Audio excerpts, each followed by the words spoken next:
Nahar bin Unfah ini mendapatkan tugas sangat mulia berarti menjadi utusan Nabi. Namun ketika sampai di Yamamah, sebelum dia menyampaikan apa yang diperintahkan oleh Nabi, artinya mengajarkan penduduk Yamamah, dipanggil, diundang oleh Musailamah. Hati-hati di undangan pembesar kadang-kadang. Kalau kita punya amanah, hati-hati undangan ya. Hari lagi heboh ya. Ada majelis keluarga ya. Ada majelis keluarga, ada majelis dinasti, macam-macam. Maka Nahar bin Unfuah ini diundang ke rumah Musailamah Al-Kadzdzab. Disampaikan oleh Musailamah tahu Nahar ini orang berilmu, orang taat, tapi dia bukan orang yang berada, orang gak punya. Dia pas-pasan lah ya bahasanya. Maka kata Musailamah, wahai Nahar, kalau kamu mau mengakui aku sebagai nabi, maka aku angkat engkau sebagai wakilku. Wakil nabi, Pak. Wah, tinggi jabatannya. Ada wakil nabi ya, ada menteri, ada wakil menteri, kan tinggi itu, Pak. Wahai Nahar, kalau engkau mau mengakui aku sebagai nabi, aku angkat engkau sebagai wakilku, dan aku berikan semua kebutuhanmu. Aku kasih harta buat kamu, aku kasih jabatan, aku kasih harta. Nah, disinilah imannya dicoba, diuji ya. Ternyata Nahar bin Unfuah ini walaupun secara ketaatan kuat, ilmunya tinggi, dia kalah di situ dan dia menerima semua tawaran dari Musailamah Al-Kadzdzab. Artinya apa? Ketika besok harinya barulah dia bertemu dengan penduduk Yamamah. Maka statementnya Nahar ini yang membuat Musailamah yakin diri dia sebagai nabi. Apa statement dari Nahar? Bahwasanya aku diutus oleh Nabi Muhammad sebagai Rasulullah, menyampaikan kepada kalian bahwasanya Musailamah Al-Kadzdzab ini pun adalah Rasul. Maka seketika itu penduduk Yamamah semuanya murtad semuanya, semuanya karena orang berilmu tapi mengkhianati apa yang semestinya dia sampaikan. Makanya ngerinya ketika kita diberikan kelebihan dalam itu bahaya, gitu apa? Hati-hati benar gitu kita memberikan sebuah keputusan gitu ya, menyampaikan. Benar-benar dipertimbangkan gitu ya. Mungkin buat dia mungkin merasa udahlah, paling nanti diluruskan atau apalah gitu, dianggap sederhana. Tapi ketika dia sudah sampai statement itu yang dia sampaikan sampai kepada umat, orang-orang yang imannya masih lemah, udah langsung percaya dan hilang sudah keimanan mereka. Maka karena Nahar bin Unfuah ini, maka penduduk Yamamah menjadi murtad semuanya, mengakui dan mengikuti Musailamah Al-Kadzdzab sebagai pembohong. Ya, nanti ada kisahnya sendiri itu Musailamah bagaimana dia berpura-pura terima wahyu gitu, Pak. Gitu. Saya baru saja terima wahyu, menyampaikan gitu ya. Jadi orang semakin Nabi terima wahyu gitu ya. Cuma kalau di Indonesia kurang keren ya, terima wahyu di lagi tidur di gubuknya di sawah. Kurang keren gitu terima wahyu. Terus hebatnya Indonesia, ada yang ngaku Nabi, ada yang ngaku Jibril. Oleh polisi diketemuin tuh, Jibril, bener nggak kamu ngasih wahyu ke Nabi ini? Kata Jibril, enggak, tuh kan Jibril aja bilang ngasih wahyu buat kamu. Ya Eden, Pak. Ya Eden kan ngaku Jibril kan, diketemuin sama Ahmad Musaddad. Kamu bener nggak ngasih wahyu ke dia? Enggak.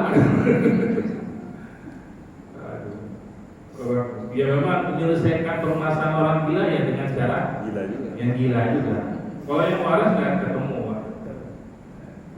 cerdas polisi kita. Dipertemukan siapa? Jibril dengan Nabi. Kemudian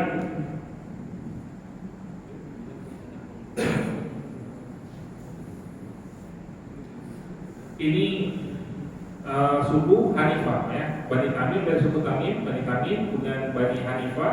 Kemudian berikutnya suku Toy. Suku Toy, rajanya namanya Adi bin Hatim.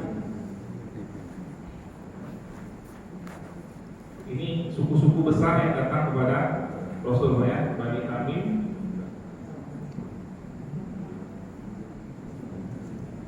Tadi apa? Syair ya. Terus Bani Hanifah. Di sini ada Musailamah.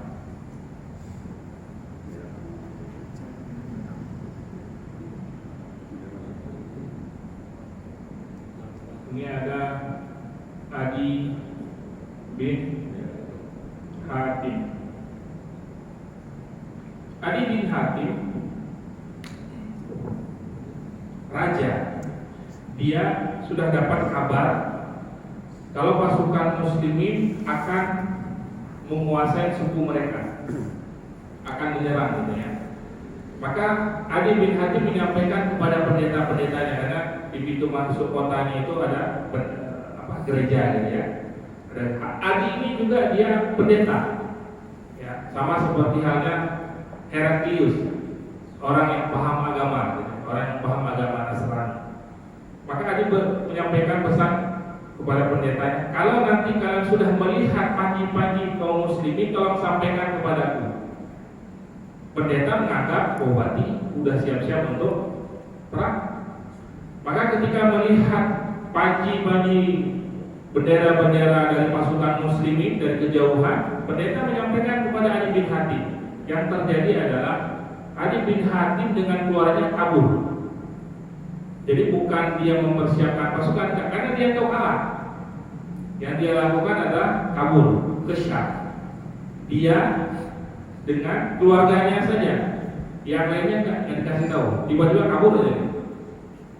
Maka sampailah pasukan muslimin di suku Toy ini dan dikalahkan oleh pasukan muslimin.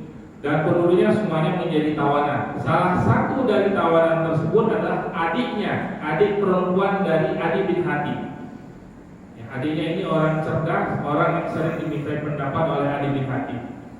Semua tawanan-tawanan suku Toy ini oleh Rasulullah disuruh ikat di tiang-tiang masjid, Pak. Di tiang masjid Nabawi, ya.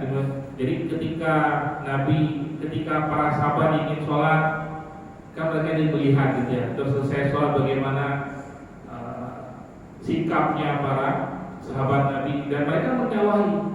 Ya, seperti halnya kisah ketika perang Badar, Pak, ya. Ada yang diikat ya, makanannya dilembutkan, disuapin gitu. Bagi suku bangsa Arab zaman itu sesuatu yang aneh. Karena biasanya tawanan itu diperlakukan kejam. Ya, diperlakukan gak manusiawi. Tapi oleh Nabi, oleh pasukan muslim, setiap tawanan diperlakukan sangat-sangat baik sekali. Makanannya disuapin gitu ya, kesehatannya diperhatikan. Jadi benar-benar sangat manusiawi. Karena ketika dia sudah tawanan, maka dia adalah manusia biasa, nggak boleh lagi disakiti. Maka adiknya Adi bin Hatim ini, ya, setelah 1 minggu gitu diikat itu, nyampaikan kepada Nabi gitu, wahai Rasulullah, izinkan aku untuk mendakwahi kakakku. Nabi nggak tahu kalau ini adiknya Hatim gitu ya. Kemudian ditanya, apakah kamu adiknya Hatim bin Adi? Iya. Oh, berarti ini anak raja nih. Apa?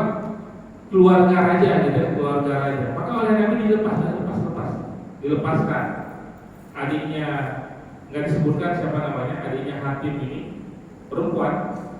Dan dia melihat sikap kaum muslimin, kebaikan hati Rasulullah, sampai akhirnya adiknya Adi bin Hatim ini masuk Islam.